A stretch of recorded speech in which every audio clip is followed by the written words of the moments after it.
హల్లెలూయా హల్లెలూయా. దేవుని పరిశుద్ధ నామానికి మహిమ కలుగును గాక. కూడి వచ్చిన మీ అందరికీ యేసయ్య నామములో హృదయపూర్వకమైన వందనాలు తెలియజేస్తున్నాము. బాగున్నారా? దేవుని దయలో ఆయన కృపలో వర్ధిల్లాలని ప్రభు సేవకుడిగా ప్రార్థన చేస్తున్నాను. శుభవేళ దేవుని వాక్యాన్ని మనం ధ్యానం చేద్దాం. క్రీస్తు జన్మదినము ఎందుకు ప్రత్యేకమైనది? యేసు క్రీస్తు సైలెన్స్. క్రీస్తు జన్మదినము ఎందుకు ప్రత్యేకమైనది? యేసు ప్రభు యొక్క పుట్టుక ఎందుకు ప్రత్యేకమైనదిగా ఇచ్చాడో బైబిల్లో నుండే తీసుకున్నాం. అందరూ క్రిస్టమస్ అనగానే ఆర్భాటంగా రంగుల వలయంగా తెచ్చుకుంటూ ఉంటాం. సాధారణంగా అసలు క్రిస్మస్ అంటే ఏంటి, ఎందుకు క్రిస్మస్ చేయాలి అనే సందేశాలు అనే ఆలోచనలు మన జీవితాల్లో కలుగుతూ ఉంటాయి. బైబిల్ గ్రంథంలో యేసుక్రీస్తు యొక్క జన్మ ఎందుకు ప్రత్యేకించబడింది, ఎందుకు ప్రత్యేకంగా మార్చబడిందో తెలుసుకోవడం చాలా అవసరం. అంబరాలతో సంబరాలు చేసుకోవడానికి కాదు కానీ పండగ అంటే, అంబరాలతో గంతులు వేయడానికి కాదు కానీ పండగ అంటే, దేవుని మహిమపరచుటకు, దేవుని నామమును గణపరచుటకు, దేవుని కీర్తించుటకు ఈ పండగ చేసుకోవాలి.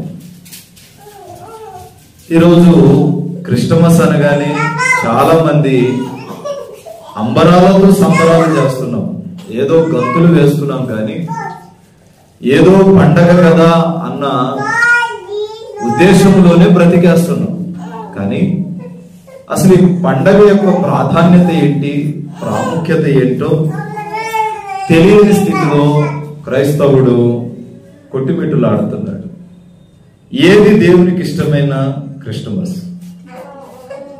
ఎందుకు అన్నిల వలె ఒక దినాన్నే ప్రత్యేకంగా ఎంచుకుంటాం అని ఆలోచిస్తే, అన్నిలకు లోకానుసారంగా ఏదైనా పండగ వస్తే ఆ పండగ రోజే ఉంటుంది ఆనందం. ఈనాడు క్రైస్తవుడు కూడా అదే బాపతిలో నడిచేస్తున్నాడు. కానీ క్రైస్తవునికి ఒకే దినము కాదు పండగ. ప్రతి ఆదివారం క్రిస్టమస్, ప్రతిరోజు క్రిస్టమస్. సరే, ప్రపంచంలోకెల్లా అత్యంత విలువైన జన్మదిన వేడుక ఉంది అంటే, ఎక్కువ రోజులు జరుపుకునే పండగ ఉంది అంటే అది క్రీస్తు యొక్క జన్మదినం. ఇంచుమించు క్రిస్టమస్ అంటే ఒకరోజు జరుపుకునే పండగ కాదు, ఇది 3 నెలలు జరుపుకునే పండుగ. కొన్ని ప్రాంతాలలో నవంబర్ నుంచి ప్రారంభిస్తారు, కొన్ని ప్రాంతాల్లో జనవరి నుండి ప్రారంభిస్తారు. మన సైడ్ అయితే డిసెంబర్ మాసంలో జరుపుకుంటారు. కానీ వాక్యము సెలవిస్తుంది ఎందుకు ప్రత్యేకించబడ్డది. అసలు దేవుడు ఈ లోకానికి రావటానికి గల కారణాన్ని మర్చిపోయి క్రిస్మస్ అనే అన్యుల వలె అన్య ఆచారములాగా అయిపోతుంది యేసుక్రీస్తు యొక్క జనన వేడుక.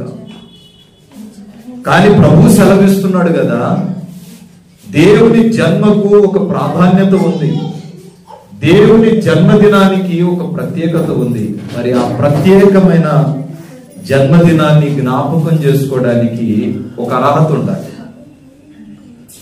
ఏలయనగా మనకు శిశువు పుట్టెనో, మనకు కుమారుడు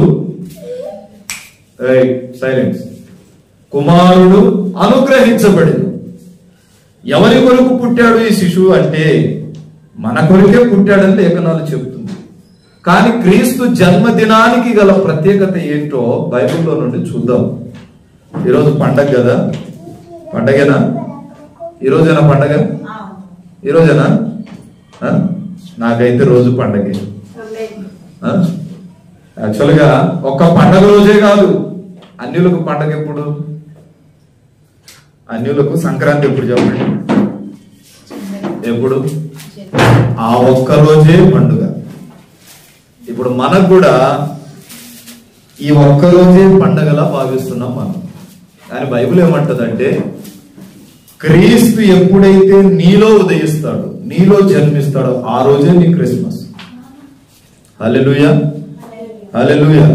కానీ చరిత్రకారులు అంటారు కదా, క్రీస్తు జననాన్ని బట్టి రాయబడిన అంశాలు మనం చూస్తే యెషయా ప్రవచన గ్రంథం 7వ అధ్యాయం 14వ వాక్యాన్ని, ఆయన జన్మదినపు విశేషమైన ప్రాముఖ్యమైన మాటను జ్ఞాపకం చేసుకుంటే 14వ వచనంలో ఉంటది, కాబట్టి ప్రభు తానే ఒక సూచన మీకు చూపును, ఆలకించుడి, కన్యక గర్భావతి అయి కుమారుణ్ణి కంటది. అంటే దేవుడే ఒక సూచన పెట్టాడు. మీరు యెషయా అంటాడు కదా, ధర్మశాస్త్రము నడుస్తున్న ఆ ప్రారంభ దినాల్లో పుస్తకపు చుట్టలో రాయబడిన రీతిగా లోకరక్షకుడు భూమి మీదకు వస్తాడు. రావటమే కాదు, ఆయన వచ్చిన పని ఏంటో నెరవేర్చుకొని వెళ్తాడు. మరి ఆయన్ని చూసి మీరు నేర్చుకునేది ఏంటి అని ప్రశ్నిస్తాడు. అదే యెషయా అంటాడు కదా, లోకరక్షకుడు భూమి మీదకు వచ్చిన ఆ విధమును చూడగా లోకమంతా వెలుగుమయమగును అంటాడు. ఇక్కడ అంటాడు కదా, ఇదిగో మీ ప్రభువే మీకు ఒక సూచన చూపిస్తాడు. ఈరోజు నా పుట్టినరోజు అనుకోండి, నా పుట్టినరోజుకు అందరూ వచ్చి నన్ను విషయం చెబుతారు, అవునా? అందరూ వచ్చి చెప్తారు. కానీ ఒక వెలుగు అనేది కనబడుతుంది, ఆ రోజు వరకే కనబడుతుంది. ఏ రోజు? నా పుట్టినరోజు రోజు కొత్త బట్టలు వేసుకుంటే ఆ రోజే కనబడుతుంది. మరి మిగిలిన రోజుల్లో ఆ వెలుగు అనేది కనబడదు. కానీ మన ప్రభువైన యేసు క్రీస్తులో నిత్యము 366 రోజులు ఆ వెలుగు ఉంటది. కానీ ఆ వెలుగును మనం పొందుకునేది మాత్రం పండగ రోజు మాత్రమే.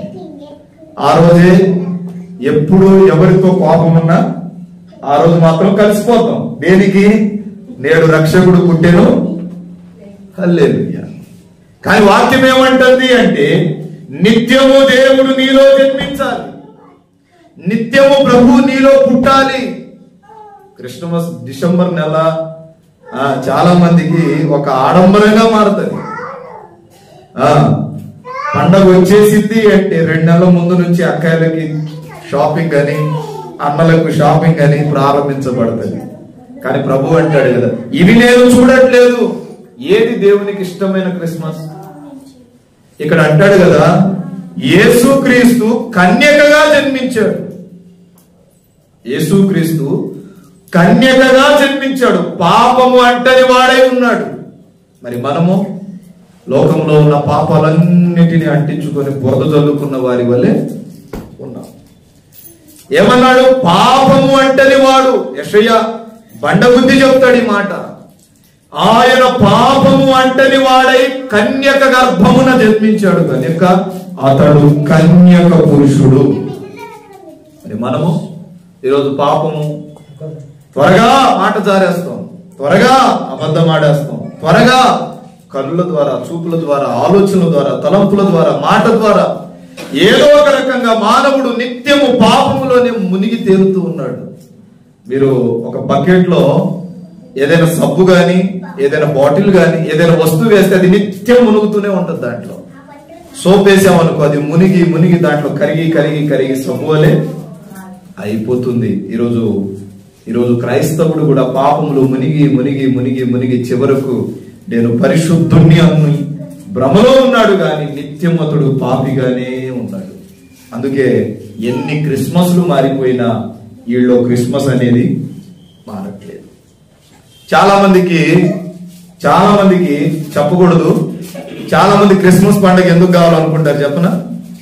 ఎందుకు కావాలనుకుంటారు తెలుసా? అసలు క్రిస్మస్ పండుగ వచ్చింది అంటే ఒక్కొక్కరికి ఒక్కో రకంగా ఉంటది. తాగుబోతుడికేమో తాగడానికి, తిరుగుబోతుడేమో ఆ రాత్రి అంతా తిరగడానికి, బట్టలు కావాల్సిన వాళ్ళకేమో ఆ రోజంతా బట్టలకే. మరి బిర్యానీ తిన్నోడికేమో ఆ రోజు బిర్యానీకి. ఇప్పుడు కాలక్షేపము చేసే వారికి క్రీస్తు జన్మదినం ఒక అడ్డు. కానీ నిజంగా యేసయ్య నీలో పుడితే ఈ పండగకు ఒక్కడైనా మార్చావా? సంవత్సరం అంతా పోయిన క్రిస్మస్ నుంచి ఈ క్రిస్మస్ వరకు ఒక్కడైనా దేవుని సన్నిధికి నడిపించగలిగినట్లయితే నీవు క్రిస్మస్ జరుపుకునే అర్హత కలిగిన వాడు. నేను అన్నట్ల బైబుల్ అంటుంది, నిజముగా పౌలు అంటాడు, నీలో క్రీస్తు ఉదయించిన వేళ నీవు పరిపూర్ణమైన శక్తి పొందిన వాడు అవుతావు. ఇప్పుడు నేను రూఢిగా చెప్పగలను, నేను ఈరోజు క్రిస్మస్ చేయలా. దేనికి చెప్పండి, దేనికి? నాకు రోజు క్రిస్మసే. సర్వలోకానికి వెళ్ళి సర్వ సృష్టికి సువార్త ప్రకటించే వారిని నిత్యము మాకు క్రిస్మసే. ఇది ప్రత్యేకమైన క్రిస్మస్ అంటూ ఏమంట?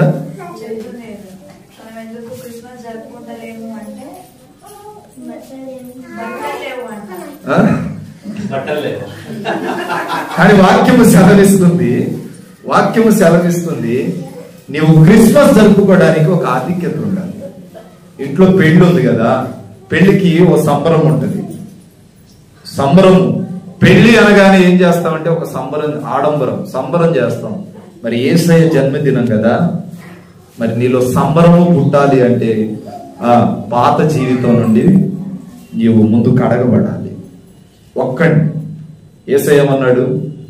ఒక్కరికైనా నీవు వార్తను ప్రకటిస్తే, క్రీస్తును ప్రకటించను. నీవు పండగ చేసుకుంటే సుఖము లేదు, నీవు పండగ చేసుకుంటే సంబరము లేదు.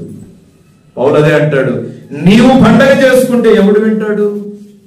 నువ్వు కాదు చేసుకోవాల్సింది, బీదలైన వారి యొద్దకు వెళ్ళి నీ పండగను పరిచయించే, అన్యుల దగ్గరికి వెళ్ళి నీ పండగను పరిచయించే.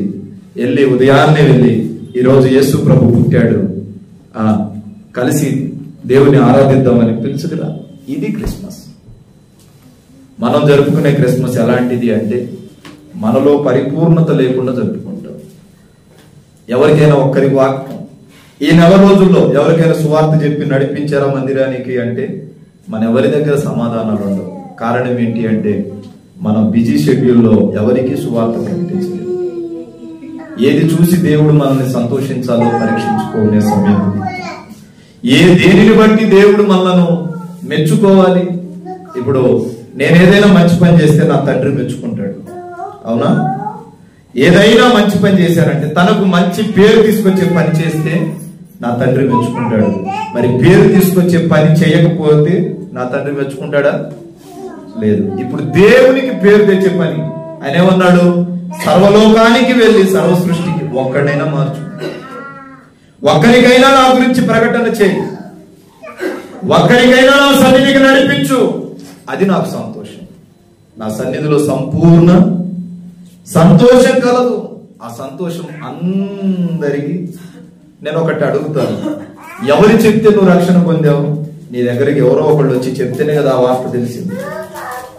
మరి నీకొకరు వచ్చి చెప్పినప్పుడు నీ వెళ్ళి ఇంకొకళ్ళకి ఎందుకు చెప్పలేకపోతున్నాము? అర్థమవుతుందా? నీకొచ్చి ఒకళ్ళు చెప్పినప్పుడు నీ వెళ్ళి ఒకళ్ళకి ఎందుకు చెప్పలేని స్థితిలో ఉన్నాము? నీ వెళ్ళి ఒకళ్ళకి ఎందుకు పరిచయం చేయలేని స్థితిలో ఉన్నాము? క్రిస్మస్ అయిపోయింది, ఈరోజు గడిచిపోతే అయిపోయిందా? అయిపోయింది. పగలంతా వండుకొని కడుపు నిండా తిని అయిపోయిందా పండగ అంటే అయిపోయింది. క్రిస్మస్ నిన్న అయిపోయింది అయ్యగారు, అయిపోయింది. కానీ ఏం చేశావు? నీ జీతం ఎట్లా? ఏ పాటి? నిన్న ఉదయం నుండి తడుస్తూనే ఉన్నా. నిన్న ఉదయం నుండి నాన్ స్టాప్ గా మీటింగ్స్కి వెళ్ళడానికి ఆంధ్రాలో కూడా ఫుల్ వర్షం. 4 జతలు మార్చి ఉంటాను నేను ఇప్పటికీ 2 రోజులకి. తడవడం, వాక్యం చెప్పడం, తడిసి వచ్చిన దాని మీద కూర్చున్నా. తడవడం, వాక్యం చెప్పడం, ఇంకో చోటికి పోవడం. దేనికి ప్రయాస అంటే ఈరోజు పండగ జరుపుకోవాలి అంటే ఏదో ఒక న్యాయం చేయాలి. నాకు అనిపించింది ఉదయం నుంచి ఈ పండగ జరుపుకోవడానికి గల 1,00,000 మంది క్రైస్తవులు ఉంటే, ఈ 1,00,000 మంది కూడా పనిని పూనుకుంటే, 1,00,000 మంది కలిసి ఒక్కొక్కడి సువార్త చేస్తే ఎంతమంది తయారవుతారు? 1 lakh మెంబర్స్ ఒక్కొక్కడికి వెళ్ళి సంవత్సరం అంతా వాడినే వెంటబడి రా రా రా అని వాడి కొరకు ప్రార్థన చేసి సువార్త ప్రకటిస్తే ఈ 1,00,000 మంది ఇంకొక 1,00,000 మందిని తయారు చేయగలరు. కానీ మనలో నుండే పాపంలోనికి పడిపోతున్నారు, కానీ ఎవరిని తయారు చేయలేకపోతున్నారు. కనుక ఈ శుభవేళ తెలియజేస్తున్నాను. ఇక్కడ యెషయా భక్తుడు అంటాడు, కాబట్టి యేసుక్రీస్తు కన్యకగా జన్మించాడు. నీలో ఉండవలసిన మొదట పాపమును అసహించుకునే జీవితం. ప్రభువుకి ఇచ్చే మొదటి ప్రాధాన్యత ఏంటో తెలుసా? ఈ క్రిస్మస్ లో విడిచిపెట్టేది నీలో కోపం, ద్వేషం, పగ, ఈర్ష్య, కుట్ర, కుతంత్రం, ఇతరులను ఇదిగో నీవు ఒకవేళ గొడవ పడటం, ప్రతి విధమైన ఆటంకాలన్నిటినీ, పరాయి సొమ్మును ఆశించటం, కామపు క్రియలు, వ్యభిచారపు తలంపులు ఏమున్నా వాటిని విడిచిపెడితే అదే నిజమైన క్రిస్మస్. నీలో సరి చేసుకునేవి ఏమైనా ఉంటే దాని నుండి నువ్వు బయటపడితే అది క్రిస్మస్. రెండో మాట, యేసయ్య జన్మదినం ఎందుకు ప్రత్యేకమైనదో రెండవ చూద్దాం. మత్తయి సువార్త 2వ అధ్యాయం 1వ వచనం. మత్తయి సువార్త 2వ అధ్యాయం 1వ మాట చూడండి. ఒక మాట, మత్తయి సువార్త 2వ అధ్యాయం 1వ వచనం.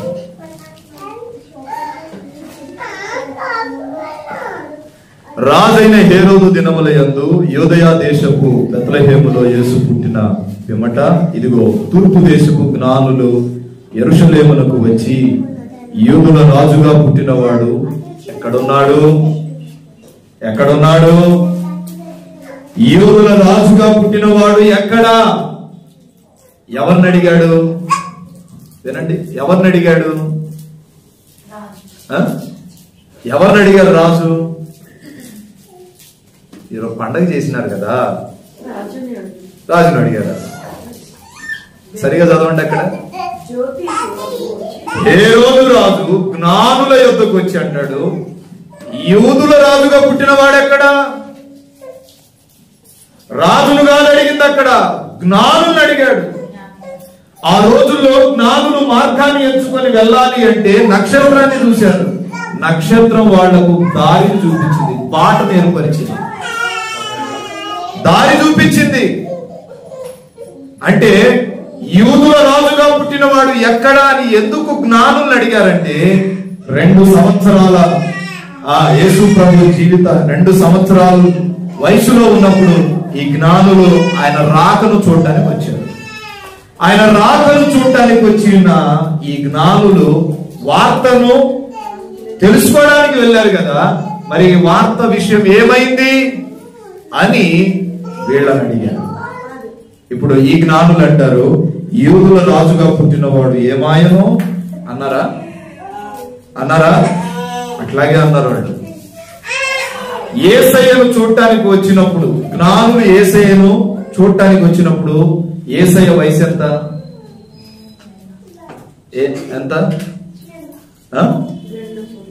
2 సంవత్సరాలు.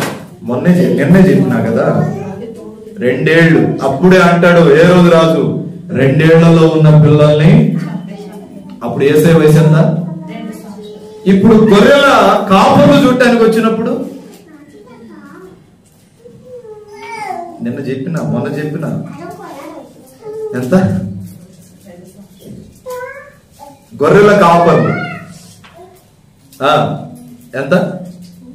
11 నెలలు అక్షరాల. అప్పుడు ఇప్పుడు యేసయ్య పుట్టింది పశువుల పాకలోనా, రోడ్డు మీద? బైబిల్లో ఉందా? ఏమని? అతని పశువుల తొట్టిలో పరుండబెట్టెను అని ఉంది. అంటే అక్కడ పుట్టలేదు ఆయన. వాక్యాన్ని దాటేసి చదవమాకండి, వాక్యాన్ని జాగ్రత్తగా అక్కడ ఆగండి. ఆ దినమందు వారు సత్రములో చోటు లేనందున ఆయనను పశువుల తొట్టిలో, అంటే వాళ్ళు వెతికారు ఎక్కడైనా చోటు ఉంటే అక్కడ. దూత ఏం చెప్పింది? యేసయ్య ఆశీర్వాదం కోసం వస్తారు, ఈ బాలుని చూడటానికి వస్తారు కనుక ఇతను ఒక చోట పడుకోబెట్టండి. అర్థమైందా వాక్యం? అంటే ఇప్పుడు యేసయ్య ఆడ పుట్టాడు? తొట్లో పుట్టాడా?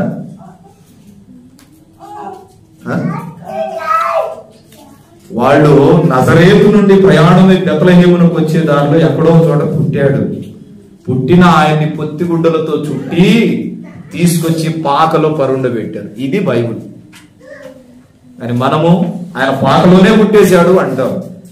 కానీ బైబిల్ ఏమంటదంటే 2వ అధ్యాయం స్పష్టంగా చదివితే అక్కడ రాయబడిన మాట, సత్రములో స్థలము లేనందున అతనును ఆ శిశువుని పశువుల తొట్టిలో పరుండ పెట్టిన. అంటే పరుండ పెట్టారు అంటే ఎక్కడో పుట్టాడు. ఇప్పుడు ఇది క్లారిటీ రావాలంటే మనకు యేసయ్య పుడితే నజరేతులో పుట్టాలి, మరియ యొక్క ఊర్లో పుట్టాలి, లేకపోతే దావీదు యేషోబు వాడు ఊర్లో అయినా పుట్టాలి, యెరూషలేములోనైనా పుట్టాలి. మరి ఎక్కడ పుట్టాడు? ఎక్కడ పుట్టాడు? బెత్లెహేములోనే పుట్టాడు. కానీ ఎక్కడ పుట్టాడు అంటే వారు బెత్లెహేమునకు ప్రయాణమై వస్తూ ఉన్నప్పుడు మార్గ మధ్యలోనే పుట్టాడు. అప్పుడు ఆ పసికందును ఆ మార్గంలో ఎక్కడ తీసుకుని వెళ్ళాలో వాళ్ళకి అర్థం కానప్పుడు దేవుని దూత ద్వారా స్వరం విన్నారు వాళ్ళు. అంటాడు కదా, ఇదిగో ఈ పసికందును తిప్పమాకండి. అప్పటికి మరియా డెలివరీ అయి ఉంది. ఆమె కూడా నడవలేని స్థితిలో ఉంది. ఆమె కూడా ఆ చలిలో బగ్గుమంటూ ఉంది. మీరు చూస్తే ఇశ్రాయేలుతో అంటాడు కదా, పగలు మేఘస్తంభమై రాత్రి అగ్నిస్తంభమై నేను మీకు తోడై ఉంటాను. అంటే రాత్రి వేళ కాసే చలికి తట్టుకోలేరు వాళ్ళు. 10 రగ్గులు కప్పుకున్న ఆ చలి ఆగదని అర్థం. ఎప్పటికి ఇజ్రాయెల్ దేశం వెళ్ళండి, ఆ చలిలో ఉండలేరు. పగలు 10 ఏసీలు పెట్టినా ఆ ఎండ దెబ్బకు ఉండలేరు. అందుకే స్థలము లేనందున అతనిని సత్రములో చోటు లేనందున పశువుల పాకలో పడబెట్టాడు. కానీ మనము పశువుల పాకలోనే పుట్టాడని మీ తప్పు కాదలేదు, మీ తప్పు కాదు. ఒక పిక్చర్ ని క్రియేట్ చేసేటప్పుడు గొర్రెలను ఒకే చోట, జ్ఞానులను ఒకే చోట, గొర్రెలను ఒకే చోట, దేవదూతను ఒకే చోట క్రియేట్ చేస్తారు. ఈ క్రియేట్ చేసిన దాన్ని పబ్లిష్ అయిపోయి మీరు కూడా ఏమనుకుంటారు, అక్కడే పుట్టాడేమో. కానీ బైబిల్ ఏమంటుంది, జ్ఞానులు వచ్చేసరికి యేసయ్య వయసు 2 సంవత్సరాలు. మీరు ఏదైనా మూవీ చూసినా అంటాడు, ఎక్కడికి పోయారు ఈ జ్ఞానులు? అసలు నిజంగా రక్షకుడు అయినవాడు పుట్టాడా? పుడితే ఎక్కడ పుట్టాడు? అప్పుడు ఆ మంత్రికి రాజుకి ఆ మంత్రి అంటాడు కదా, పుట్టేవాడు బెత్లెహేములో పుడతారని యెషయా ప్రవక్త ముందుగా చెప్పలేదా? ఇప్పుడు యాడికి వెళ్ళి ఎతకాలి వీళ్ళు? ఎక్కడికి వెళ్ళి ఎతకాలి అంటే బెత్లెహేములో ఎతకాలి. బెత్లెహేము చాలా చిన్న గ్రామం. అందుకంటాడు, బెత్లెహేమా నువ్వెందుకు చింతిస్తున్నావు? మనుషులను వారి పాపము నుండి విడిపించగలిగిన రక్షకుడు నీలో నుండి పుట్టబోతున్నాడు అంటాడు. అది ప్రవచనం. అప్పుడు హేరోదు రాజు అంటాడు, 2 ఏళ్లలో ఉన్న మగ పిల్లలందరినీ చంపేయండి. అంటే యేసయ్య వయసు అప్పటికే 2 ఏళ్ళు. జ్ఞానులు యేసయ్య దగ్గరికి వచ్చేసరికి 2 సంవత్సరాలు కలిగిన వాడే. 8వ రోజు యేసయ్యను సున్నతి చేశారు. లూకాసు వార్త 2వ అధ్యాయం 30 నుంచి చదువుకుంటే అక్కడ ఉంటది. మరియ వచ్చి, గొర్రెల కాపరులు మేము విన్న వాటిని చూసిన వాటిని గురించి మీకు తెలియజేస్తున్నాం. దూత మాతో మాట్లాడింది. ఇక్కడ అంటాడు, ఇశ్రాయేలుగా రాజుగా పుట్టిన వాడెక్కడా అంటే ఇప్పుడు ఆయన ఎలా పుట్టాడు? ఎట్లా పుట్టాడు? రాజుగా పుట్టాడు. రాజే తన ప్రజలను రక్షిస్తాడు, రాజే తన ప్రజలను కాపాడుతాడు. నా మాటలు ముగించడానికి వస్తున్నాను. పండుగ రోజు కూడా గంటల చెప్పమా కానీ మీ ఫీలింగ్ అర్థమైంది నాకు. ఇశ్రాయేలుల రాజుగా పిలువబడిన వాడెక్కడ? ఇప్పుడు ఎలా పిలువబడ్డాడు ఆయన? రాజుగా పిలువబడ్డాడు. అందుకే అంటాడు యూదుల రాజు ఎక్కడ? మతాధిపతులు కూడా అన్నారు యూదుల రాజుగా పిలువబడిన వాడెక్కడా? ఇప్పుడు యేసయ్యను గెత్సమనే తోటలో ప్రార్థన చేసుకుంటూ ఉన్నప్పుడు పేతురు దగ్గరికి వచ్చి అంటాడు, నీ హిందూ రాజు ఎక్కడా? అరే అంత లెక్కలేని తనమా అని ఏం చేశాడు? ఏట పట్టుకుని గట్టిగా నరికేశాడు. అంటే నా ప్రభు అంత చులకనగా కనబడుతున్నాడా? నా ప్రభు అంత దిగజారిన స్థితిలో ఉన్నాడా అని వారు గ్రహించలేదు. వాక్యం సెలవిస్తుంది యూదుల రాజుగా పిలువబడిన యేసు ఈరోజు నీలో జన్మించాలి. హల్లెలూయా, హల్లెలూయా. నీలో జన్మిస్తే ఆ జన్మకు అర్థం ఉంటది. నీలో జన్మిస్తే ఆ జన్మ జీవితానికి ఓ పరమాత్మ ఉంటుంది. ఈరోజు ఓ సేవకుడిగా చెప్తున్నాను, నీ కుటుంబంలో ఎవరైనా రక్షణ పొందకపోతే నీ హృదయం అనే పలక మీద చేతులు పెట్టుకొని ప్రార్థన చేయి. దేవా, ఈ క్రిస్మస్ కి తీర్మానం చేస్తున్నాను. ఏమన్నా తెలుసా? వచ్చే క్రిస్మస్ కల్లా నా ఇంట్లో, నా కుటుంబంలో ఎవరైతే రక్షణ పొందలేదో సంపూర్ణ రక్షణ కలుగు చేయమని తీర్మానం చేస్తే వచ్చే క్రిస్మస్ కల్లా నీతో పాటు వాళ్ళు కూడా దేవుని మందిరంలో ఉంటారు. కానీ మనం అట్లా చేద్దామా? చెయ్యం. కనుక సేవకుడిగా చెప్తున్నాను, బీదలను కనికరించువాడు యెహోవాకు అప్పించువాడు. ఎవరికైనా ఈరోజు ముద్ద అన్నం పెట్టారా? పేదవారిని పిలిచి పెట్టినారా? పెట్టినారా? పెడితే ధన్యులు. బీదలైన వారిని పిలిచి ఓ ముద్ద అన్నం పెట్టండి. బీదలైన వారిని పిలిచి, నువ్వు బట్టలు కొంటావు కదా, వారికి ఏదో ఒక చిన్న క్లాత్, లేకపోతే వారి స్తోమతలో వారికి సంబంధించి వారు కోరుకునేది ఏదైనా ఒక చిన్న గిఫ్ట్ ఇవ్వండి. ఇది క్రిస్మస్. యేసయ్య ఏం చేశాడు? 2 చొక్కాలు ఉన్నవాడిని ఒకటి ఇచ్చేస్తే నీలో నేను ఉదయిస్తా, నీలో నేను జన్మిస్తా. లేదు అని 2 ఒకదాని మీద ఒకటి వేసుకుంటే నీలో నేను జన్మించను. కనుక 3వ మాట చెప్తున్నాను. మత్తయి సువార్త 1వ అధ్యాయం 21 ఒకటే మాట ఉంటది. 2వ అధ్యాయం లూకా సువార్త 11 అంటాడు, దావీదు పట్టణమందు నేడు రక్షకుడు మీ కొరకు పుట్టాడు. ఇప్పుడు 3వదిగా రక్షకుడుగా పుట్టాడు. రక్షించే వారిని రక్షకుడు అంటాం. మనం గమనిస్తే ఈరోజు ఇండియా బోర్డర్ లో వాళ్ళు మనల్ని రక్షిస్తున్నారు కనుక మనం రక్షింపబడుతున్నాం. ఇంకా ఏ ప్రమాదం లేకుండా సురక్షితంగా నీవు నేను ఉన్నామంటే మన కొరకు విజ్ఞాపన చేసేవాళ్ళు ఎందరో, మన కొరకు ప్రార్థన చేసేవాళ్ళు ఎందరో, మన కొరకు కన్నీరు కార్చేవాళ్ళు ఎందరో. కానీ మనము కంటి నిండా నిద్రపోతున్నామంటే నీ కొరకు రేయింబగళ్ళు కన్నీరు కాచి ప్రార్థన చేసే నీ ఆత్మీయ తండ్రి ప్రార్థన ఉంటది. ప్రియ దేవుని బిడ్డ, వాక్యం సెలవిస్తుంది, యేసుక్రీస్తు రక్షించుటకు వచ్చిన వాడు, యేసుక్రీస్తు మన పాపము నుండి విడిపించుటకు లోకానికి వచ్చిన వాడు. 4వ మాట, యేసుక్రీస్తు జన్మతో అద్భుతాలు జరిగాయి. ఆయన జన్మే ఒక ప్రత్యేకంగా జరిగింది. ఎందుకు ప్రత్యేకమైంది అయ్యగారు అంటారేమో, ఆయన జన్మించిన రోజే గొర్రెలు వదిలిపెట్టి వచ్చారు, రాజులు వచ్చారు, జ్ఞానులు సైతం కదిలి వచ్చారు. ఆయన జన్మ ఓ ప్రత్యేకమైనది. ఎందుకంటే ఈ పాపమును రక్షించుటకు ఆయన రక్షకుడుగా పుట్టాడు. ఈరోజు మనిషి పాపము కొరకు బలవటానికి యేసయ్య పుట్టాడు. అదే ఆయన జన్మ ప్రత్యేకత. పిల్లరా, ఆకాశము ఆయన జన్మదినమున ఆకాశంలో ఒక తార వెలిసింది. అప్పటి వరకు నక్షత్రాలు లేవు. యేసయ్య పుట్టుకతోనే నక్షత్రం భూమి మీదకి వచ్చింది. యేసయ్య పుట్టుకతోనే నక్షత్రము జ్ఞానులకు దారి చూపించింది. అప్పటి వరకు నక్షత్రాలు లేవు. మీరు చూడండి, మత్తయి సువార్త 2:2 ఉంటది, ఆకాశమున తార ఒకటి విసిరు కదా. దేవదూతలు అప్పటి వరకు వర్తమానాలు పంపిలా.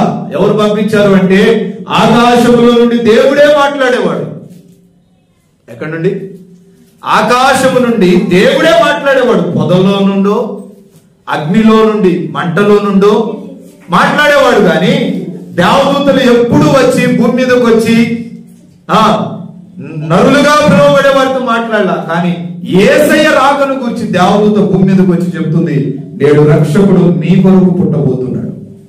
ధర్మశాస్త్రములో దేవదూతలు లేవు. ధర్మశాస్త్రములో దేవదూతలు మాట్లాడము కూడా లేదు.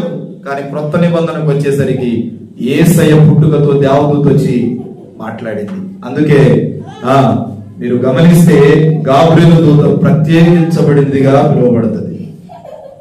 మూడవది, తూర్పు దేశపు జ్ఞానులు సైతము కదిలొచ్చారంట యేసయ్య జన్మను చూడటానికి. కనుక మరి నీవు జ్ఞానులు వచ్చేటప్పుడు ఒక్కళ్ళు వచ్చాడా? ఒక్కరు వచ్చారా? ముగ్గురు వచ్చారు. ఇప్పుడు మీరు కుటుంబ సమేతంగా వచ్చారా? వచ్చినారా? పరీక్షించుకోండి. వాక్యం సెలవిస్తుంది, తూర్పు దేశపు జ్ఞానులు ఈ లోకానికి వచ్చి యేసయ్య పుట్టాడు అని ఈజిప్ట్ వరకు ప్రచురము చేసినట్టు మరి నీవు కూడా నీ జీవిత పరమార్థములో ఆయన గురించిన వార్తను ప్రకటించగలిగితే దేవుడు నిజంగా నీ జీవితంలో మేలు చేస్తాడు. దేవుడి కొద్ది మాటలు దీవించును గాక. ఆమేన్. మోకరించండి, ప్రార్థన చేద్దాం.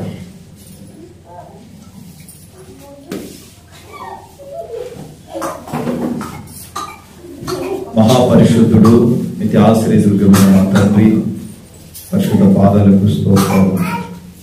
శుభవేళ మీ జన్మదిన వేడుకను బట్టి మీ సన్నిధిలో ప్రార్థిస్తున్నాం. కూడి చేరి వచ్చిన బిడ్డలందరినీ దీవించండి, ఆశీర్వదించండి. ఇప్పటి వరకు వాక్యం ద్వారా మా అందరితో మాట్లాడే సమయంలో మీ జన్మదినాన్ని పురస్కరించుకొని మీ నామమును ప్రతిష్టతగా కేక్ని కట్ చేస్తుండగా మాతో మీరు మాట్లాడి సమయంలో నిర్వహిస్తున్న కానుకలన్నింటినీ దీవించమని యేసునామమున ప్రార్థిస్తున్నాను పరమ తండ్రి. ఆమేన్. హల్లెలూయా, హల్లెలూయా. ఈ సమయంలో మీ హృదయపూర్వకమైన అర్పణలు ప్రభు సేవకు సమర్పించాలని సేవకుడిగా మనవి చేస్తున్నాను. ఒక పాట పాడుతూ ఉండగా హృదయపూర్వకమైన అర్పణలు, ఈ ప్రత్యేకమైన శుభవేళ, ఈ కానుకలు దేవుని సేవకు సమర్పించాలి. బ్రదర్ బి అభిషేక్ నాయకు, నాగేశ్వరం తండా, మాచువరం మండలం, గుంటూరు డిస్టిక్. మా ఫోన్ నెంబర్ 7659018230.